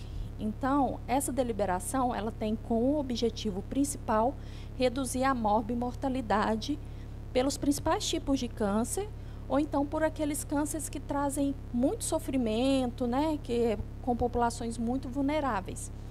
E aí a 4939 veio trazer o componente para o câncer de mama. Então, devido a essa incidência do câncer de mama, foi o primeiro componente que nós resolvemos estruturar. Então, aqui, né, foi a deliberação, que é a deliberação mãe, que eu falei. Então, os cânceres de maiores prevalência, com a premissa de fazer diagnóstico precoce, de acordo com a necessidade, né, epidemiológica, utilização de indicadores, estabelecimento de mecanismos para redução da desigualdade. E deixa eu passar aqui, essa aqui que foi para o enfrentamento do câncer de mama, que a gente denominou cuidar na hora certa, né? Então, o cuidar na hora certa, ele veio justamente para poder reduzir a morbimortalidade associada ao câncer de mama, por objetivos de estratégias que promovam detecção precoce, diagnóstico rápido e o tratamento adequado em tempo oportuno. Para quê? Para que a gente tenha um prognóstico mais favorável. E aí, o que a gente fez, né? Aqui são os objetivos, que é promover acesso à atenção especializada, monitorar, avaliar indicadores, mas o que foi que nós fizemos? E eu tenho percebido muito isso aqui, eu acho muito bacana, sabe, Luciano? Eu acho que a gente vai conseguir melhorar nas nossas políticas públicas quando pessoas como eu, como Ana, que diz que foi paciente e também profissional, né, como Antônia, doutor Nelson, pessoas que viveram as dores ali, né, na base, começarem a participar dessa construção. Então, acho que isso é muito importante, a gente trazer os pacientes para conversar, para ouvir, para construir políticas públicas, profissionais como nós, que vivenciamos, né, mais que 15 anos eu tive na ponta. Então, pude sentir as dificuldades dos pacientes, as dores, e agora estou tendo a oportunidade de participar dessa equipe e de estar construindo políticas públicas que eu considero efetiva e que eu acredito, né, que tenho muito orgulho de ter participado, e como diz a Lu, estou doida para ver os resultados. Então, vamos lá. Então, essa política a gente fez 5 eixos. O primeiro eixo foi fortalecimento da busca ativa e encaminhamento da população-alvo, porque a gente viu que o encaminhamento também é baixo, não apenas a produção da mamografia, a realização. Então, a gente estava estudando, tem muita, a gente viu o pessoal de São Paulo falando, né, essa questão mesmo, não do rastreamento e não da busca ativa oportunística, mas essa busca ativa organizada, né, conhecer quem é a população, onde está, se está na faixa etária, são o que os países aí fora têm feito, né, manda cartinha, chegou a sua idade, está na sua hora, procura seu centro de saúde. Então, a gente está procurando esse fortalecimento. Ampliação do rastreamento, então, a efetiva realização da mamografia. A redução do tempo para a definição diagnóstica. Aqui a gente fez um eixo que é o tempo entre a mamografia alterada e o resultado do anátomo patológico. O profissional integrador, que é aquele profissional que vai ajudar o paciente a fazer esse trajeto na rede. E vou contar. Oi? E o tratamento oportuno e qualificado. E aí nós vamos chegar lá. Então, o eixo 1, ele está mais na condução da nossa gerência de atenção primária, né, que é essa indicação. Então, a gente começou a trabalhar mais o eixo 2 aqui na alta complexidade com a questão das mamografias. Então, a gente colocou que aqueles municípios que aumentarem a sua adesão, né, ou aumentarem o que é hoje de porcentagem de cobertura, eles vão receber incentivos. Então, os municípios que conseguirem, no período avaliado, ter um rastreamento em mais de 50% da população-alvo, ele vai receber um valor plus por cada paciente que ele realizou mamografia. E aí a gente estabeleceu os valores. Então, além do valor da tabela SUS, ele vai ganhar um plus ali daqueles, se ele alcançar no mínimo 50% de rastreamento. O eixo 3, que é o tempo que vai decorrer entre o resultado da mamografia até o resultado do anátomo, a gente colocou aqui 60 dias. Ah, Gisele, mas a lei não é 30 do diagnóstico? É 30 do resultado ali, né? E fala do primeiro sintoma, que a gente não tem tão bem definido de quando começa a gente ter uma dificuldade para contabilizar. Mas os dados estão ruins e a nossa intenção é ajudar os municípios, que a gente vai começar com 60. Quando a gente alcançar os 60, a gente começa talvez a reduzir. Então, aqui também, para aqueles locais que coletarem a biópsia e entregarem o anátomo patológico nas mãos da paciente antes dos 60 dias, eles vão receber mais R$550 por cada exame realizado. Então, também já é um plus aí para que esses serviços, né, podem usar como quiser, contratar mais pessoal, melhorar equipamentos. Aqui a gente não deixou fechado para nada, é um incentivo para que o resultado venha.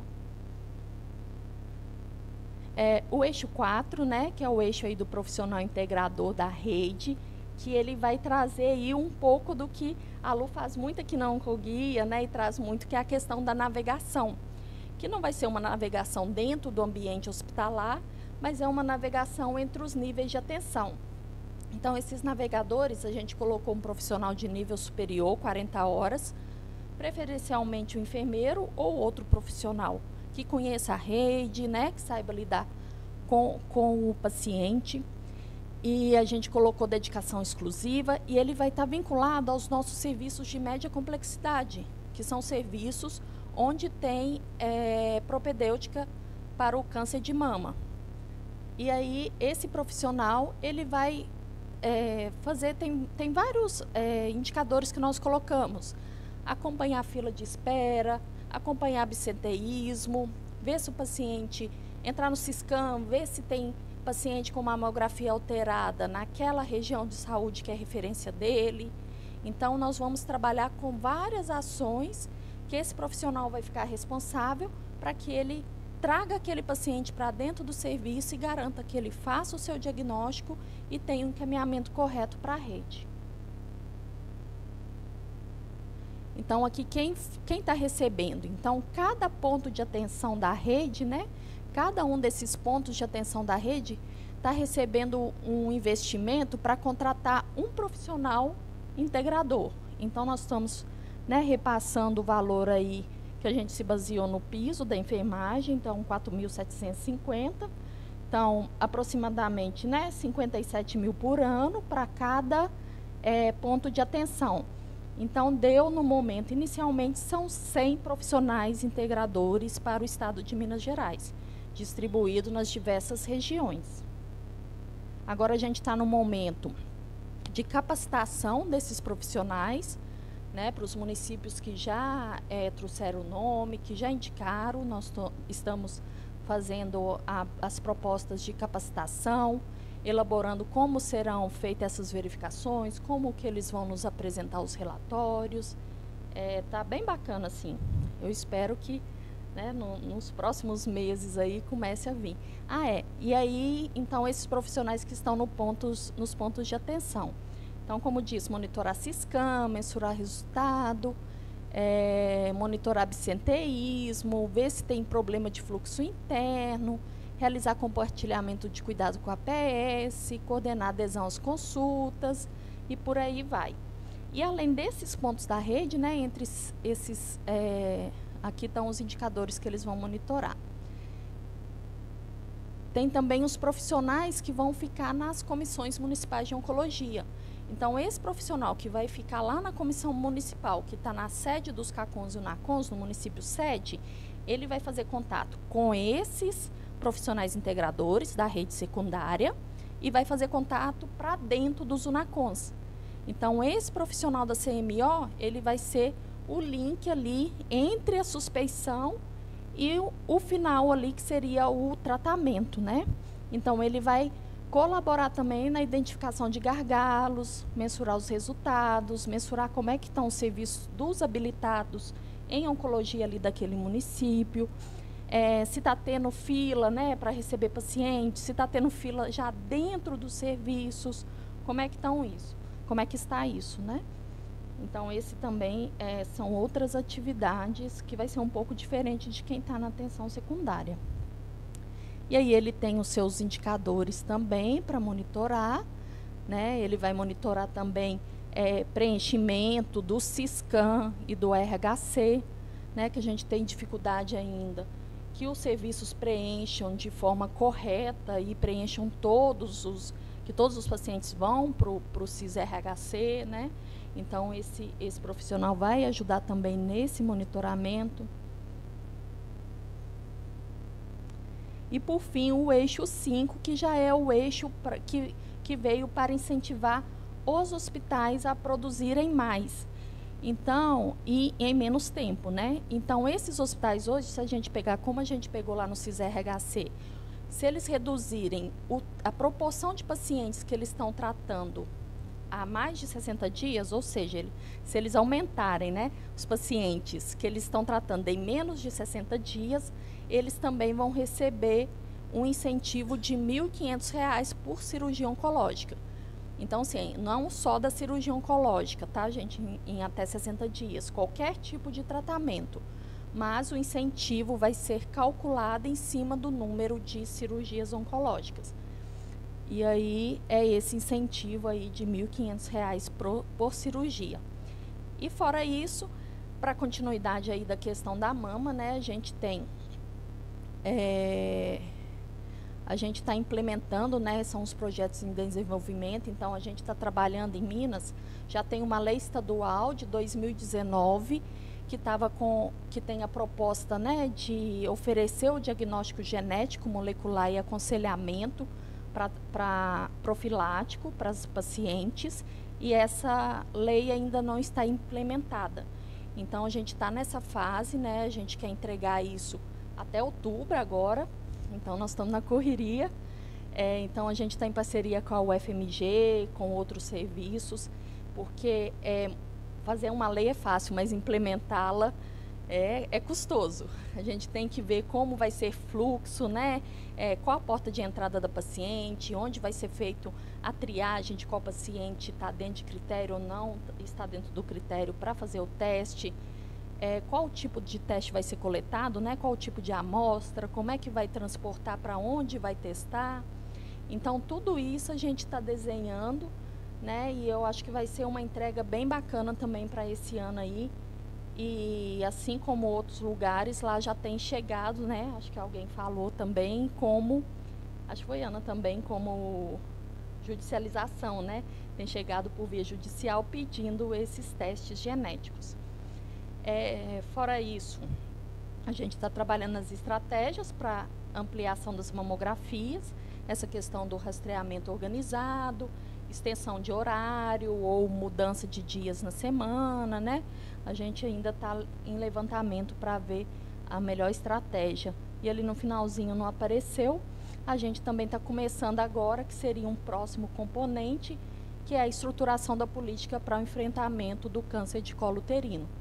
Né? Então, nós já começamos aí a ver a questão do teste, né? Principalmente do HPV, essa mudança agora, para o DNA, ver como que a gente faz para poder melhorar o rastreamento aí e ver o que caberia aí dessa política da mama, por exemplo, que a gente poderia estar replicando e colaborando para mudar a realidade aí do rastreamento do colo de útero também. Por fim, conheça todas as teorias, domine todas as técnicas, mas ao tocar uma alma humana, seja apenas outra alma humana. Tá bom? Obrigada, gente.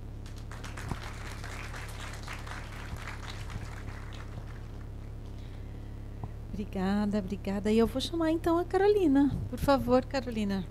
A gente precisa, né, ouvir lá você do Espírito Santo.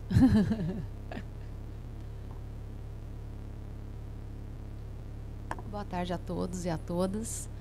Se vocês me permitirem, antes de a gente iniciar, eu gostaria que a gente fizesse uma salva de palmas para a Antônia. Vamos lá, gente. Lógico, todos contribuíram, né, da melhor maneira, mas assim, não teve como não se emocionar, Antônia, com a sua apresentação. Só quem viveu o câncer ou presenciou um familiar próximo e vê aquele senhor, que ele teve 2 dias depois que ele foi assistido, uma morte digna, ele poderia ter tido uma vida mais digna, né? E quando você falou que tinha uma estratégia de saúde da família do lado dele, isso me comoveu muito e eu vi que comoveu todos vocês. Então, acho que a partir do momento que a gente não se importa mais, acho que a gente não tem que mais pensar em nada. Eu acho que a gente tem que reavaliar e pensar onde a gente está errando, onde nós, gestores, profissionais e civis, estamos pecando. Porque isso é inadmissível. Onde a gente está, no ano que a gente está, a gente vê isso. Então, graças a Deus, graças a você e pessoas como você, a gente consegue avançar e dar uma dignidade, mesmo que seja no final da vida. Muito obrigada, tá, Antônia? Eu sou Carol, mais conhecida como Carol, sou subsecretária de Atenção à Saúde do Estado do Espírito Santo, sou enfermeira obstetra de formação, estou aqui representando, né, nosso secretário, nosso governo, e estou com a equipe, a Josilene, que ela é enfermeira, referência técnica também de oncologia. Josi, pode levantar? Vem, levanta. Agradeço, porque uma andorinha só não faz verão. A gente, como subsecretário, gerente, gestor, a gente tem que ter uma equipe, né, para a gente poder avançar e melhorar tudo que a gente vem falando. Tá? Eu vou ser bem breve, porque o último, acho que é bom ser o último, porque já falaram tudo e você vai passando, né? Vamos lá. Gente, eu vou focar um pouquinho mais aqui nas barreiras de acesso e desafios e estratégias do Estado do Espírito Santo. A incidência, a mortalidade, a gente já passou, vou passar brevemente, mas vou mostrar como que a gente vem avançando e os nossos críticos também que a gente enfrenta. Aqui a gente tem uma população de 4.102 e a gente pode ver que é paritário, né? 50% feminino, 50% masculino. Vou olhar por aqui que é mais rápido. A gente tem também, em relação ao Espírito Santo e Brasil, 483.590 casos novos, exceto pele não melanoma no Brasil. E no Espírito Santo, a estimativa do INCA de 8.000 casos novos, exceto pele não melanoma. A taxa bruta também, em relação a todos os estados aqui, o nosso está de 190,74. Aqui são as incidências que já foram faladas, que isso é muito similar um estado e outro, tá? A gente pode ver que a incidência dos casos lá do Espírito Santo é próstata, mama e colo retal, e a gente não pode deixar de mostrar também, em relação à traqueia, brônquios e pulmões, que a gente está tendo um aumento muito expressivo, também, isso também a nível nacional. Aqui também a gente fez um panorama, a gente colocou no mesmo slide para a gente ver a mais incidente e a mortalidade por sexo masculino, feminino, e a gente vê que no sexo masculino a gente tem maior incidência de próstata, cólon e reto, cavidade oral. Já a mortalidade, o primeiro é a traqueia, brônquio e pulmão, próstata, cólon retal. Feminino, incidência mama, colo de útero e cólon e reto, e a mortalidade mama, cólon e reto e traqueia, brônquios e pulmões. Aqui também a nossa mortalidade, a gente vê que a mortalidade lá no Espírito Santo por neoplasia dos pulmões é o que está maior e vem aumentando a cada ano. A gente vê exponencialmente o seu aumento, tá? Aqui, gente, eu vou passar também, mas é só para a gente saber como que estamos no panorama em relação à lei dos 60 dias. A gente pegou de 2019 até 2024 um corte e a gente vê que a gente mantém 60% daqueles casos até 60 dias, a partir do seu diagnóstico e tratamento. Tá bom, gente, 60%? Não tá. Não tá bom. Isso daqui não é para expor nenhum estado, tá, gente? É só para a gente ver a nossa realidade.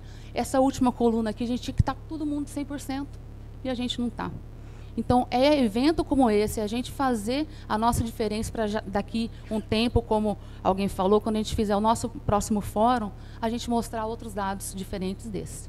Eu sei que a gente está bem, mas a gente tem que melhorar muito mais.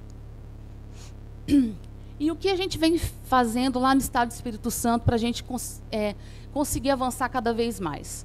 Eu queria que vocês olhassem muito bem esse slide, porque no penúltimo slide eu vou voltar para uma reflexão. A nossa cobertura estratégica é muito boa. A nossa cobertura de APS ultrapassa de 100% e a nossa cobertura de estratégia da família ultrapassa de 93%. É boa, gente? Boa. A vacinação contra HPV, a nossa meta vacinal está bem acima do nível nacional.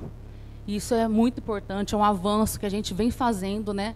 Isso se dá muito também pelo programa Saúde na Escola, que a gente tem 78 municípios e todos os 78 municípios do nosso estado fizeram adesão do PSE. E a gente vê a diferença aqui, tá bom? Então, a gente vê que no ES, meninas, 98%, referente ao Brasil, 82%. Meninos, 89%, e referente ao Brasil, 66%. E a gente sabe que o tabagismo, alcoolismo, sedentarismo e uma alimentação não adequada são fatores predisponentes ao câncer. Então, lá no Espírito Santo, a gente tem vários programas que combatem esses fatores, como o tabagismo. Em 78 municípios, a gente tem 63 municípios com esse programa instalado e efetivamente funcionando. Alcoolismo, a gente tem uma rede de atenção psicossocial que engloba pacientes que são dependentes químicos, de álcool, drogas e dentre outros também, com um atendimento multidisciplinar. E a gente acompanha isso de perto junto com a atenção primária. Alimentação adequada, a gente tem também a promoção da alimentação adequada pelo PSE, que eu já falei. Temos o programa Crescer Saudável, Academia de Saúde, que ela foi lançada pelo próprio Ministério em 2011, e a estratégia Amamenta e Alimenta Brasil. Então, tudo isso a gente sabe que implica lá na frente a gente diminuir a incidência do câncer. Outros eixos prioritários em relação à atenção especializada. O nosso estado é pequenininho em vista dos outros. A gente tem 78 municípios. Então, a gente dividiu o nosso estado em 3 macro-regiões. A gente tem a região metropolitana. Não está passando, não? Aqui. A gente tem a região metropolitana, a região sul e a região central-norte. O nosso maior vazio assistencial é na região central-norte. E isso, vocês passaram também, outros estados mostraram que é a realidade também de vocês. A gente tem um CACOM, 8 UNACOMs. Na região central-norte, a gente ainda não tem radioterapia. Nas outras, a gente tem todos aqueles hospitais habilitados. Porém, a gente já está avançando, falta só a habilitação do CNEM, para a gente poder ter radioterapia em todas as regionais de saúde do Estado do Espírito Santo. Então, a gente está micro-regionalizando tanto a atenção especializada, quanto também essa questão aí. Como que a gente vem avançando nisso no Estado do Espírito Santo? Como que é o acesso a esses hospitais, esse paciente que precisa de um tratamento, um diagnóstico, uma consulta de primeira vez? A gente tem a via de regulação estadual e municipal, e a gente tem uma política inovadora do Estado do Espírito Santo desde 2022, que é o quê? É a gente micro-regionalizar, a gente territorializar através dos polos regionais. O que são esses polos regionais? É a gente juntar 5, 4, 3 municípios e a gente estabelecer naquele polo 16 especialidades médicas e toda a carteira de exames de colonoscopia, endoscopia, a carteira cheia de ultrassom, dentre outros exames. Porque o paciente ele não vai precisar de se deslocar lá de cima para vir aqui no grande centro. Então, a gente já avançou com 8 polos regionais. A gente tem também assistência ambulatorial especializada em 4 núcleos e 2 unidades cuidar. Isso facilita muito o diagnóstico, o acesso daquele paciente. E, além disso, aqui eu não coloquei, a gente implantou, desde janeiro desse ano, a teleconsulta. E ontem a gente teve um marco no Estado do Espírito Santo, que a gente atingiu todos os municípios com teleconsulta. Isso é muito bom, porque teleconsulta em cada município facilita também aquele paciente que está lá naquela unidade, conversar com o médico que está naquele centro regional ou até naquele próprio hospital. E além da teleconsulta, a gente vai ter teleinterconsulta, telemonitoramento, telediagnóstico. Então, isso é um avanço também para a gente. Aqui, gente, para a gente mostrar um pouquinho para vocês como a gente vem avançando com a produção das nossas unidades especializadas em oncologia. A gente vê que a consulta em oncologia dos anos, a gente vê que aumentou, né, a produção. Vamos pegar de 2021 para frente, né? De 2021 a gente tinha 63 mil, 2022 71 e 2023 76. Então a gente vem aumentando a nossa produção consideravelmente. A consulta em cirurgia oncológica ela manteve a média e as quimioterapias e radioterapias a gente aumentou. Ah, Carol, por que aqui em 2020 a gente está menor do que 2019? Porque antes era contabilizado por sessões, agora é contabilizado por paciente, tá bom? Então, a gente mostra um avanço significativo na produção e na assistência aos pacientes oncológicos. Além disso, a gente tem algumas iniciativas estaduais que auxiliam nessa temática tão importante e desafiadora. A gente tem a instituição da Câmara Técnica de Cuidados Paliativos, de 2023, em dezembro de 2023. Ela representa um marco muito importante para o Espírito Santo e para o Brasil. O Espírito Santo é o estado piloto nessa implantação da Política Nacional de Cuidados Paliativos. A gente tem equipes, a gente tem hospitais, eles são capacitados. A gente tem o ICEP, que é o Instituto Capixaba de Ensino e Pesquisa, que tem o programa multiprofissional de residência em cuidados paliativos. Então, a gente está qualificando, não adianta a gente só facilitar e ampliar o acesso, a gente tem que qualificar. E, além disso, a gente tem o programa Melhor em Casa, que é um objetivo de você deshospitalizar aquele paciente que já pode ter uma alta hospitalar, ele ser cuidado no ambiente domiciliar. Né? E isso faz a gente girar leito, dá a oportunidade de quem está precisando, ele está inserido no sistema hospitalar. E aqui os nossos críticos, que a gente vê nos principais, nas principais neoplasias, mama, colo de útero e próstata. Os nossos críticos maiores que a gente pode ver é na atenção primária. A gente está falando da temática aqui principalmente sobre tratamento. Como a gente fornecer um tratamento eficaz e rápido Mas como a gente fornece um tratamento eficaz e rápido, se a gente tem uma dificuldade de acesso lá na APS, a gente não consegue. Então, é aquilo que todos falaram, a gente tem que ter uma interface com todos os níveis de atenção, senão a gente não consegue evoluir. Mama, dificuldade de acesso da APS para atenção especializada ambulatorial, insuficiência de fluxos, baixa realização de mamografias diagnósticas e de biópsia. Isso é todo mundo, né, gente? Colo de útero. Esse, para mim, gente, eu vou mostrar o outro slide, para mim é o mais assustador. Colo de útero, baixa realização de citopatológico, erros de coleta, armazenamento e transporte das lâminas, que vocês falaram muito bem aqui, e baixa realização de colposcopia no estado. Próstata, dificuldade também na APS e falta de ações de conscientização. Por quê, gente? A gente sabe que o sexo masculino ele procura com menos frequência o serviço de saúde. Então, a gente tem que focar onde está o nosso gargalo maior. E isso está faltando. Uma atitude simples que faz a diferença.